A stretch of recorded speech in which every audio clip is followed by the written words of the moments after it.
નમસ્કાર દર્શક મિત્રો, બોડેલી નંબર 1 ન્યૂઝ ચેનલમાં આપનું સ્વાગત છે। હવે જોઈએ આજના તાજા સમાચાર।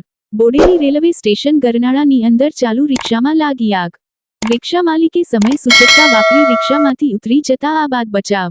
રિક્ષામાં આગ લાગતા રેલવે સ્ટેશન નજીક ઊભેલા લોકોએ રિક્ષાની આગને ઓલવવા પાણીનો મારો ચલાવ્યો હતો।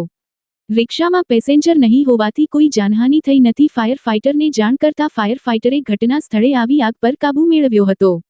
રિક્ષામાં આગ લાગવાનું કારણ શોર્ટ સર્કિટ હોવાનું રિક્ષા માલિક ખત્રી જાવેદભાઈએ જણાવ્યું હતું। બળીને ખાખ થયેલ રિક્ષા વિડીયોમાં દ્રશ્યમાન થાય છે।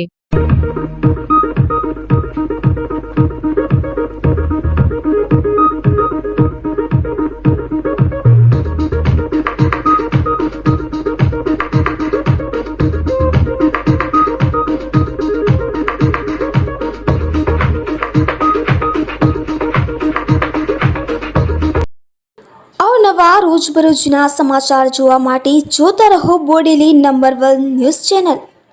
ને જો આપે અત્યાર સુધી આ ચેનલને સબસ્ક્રાઇબ ન કરી હોય તો સબસ્ક્રાઇબ કરો અને શેર કરો।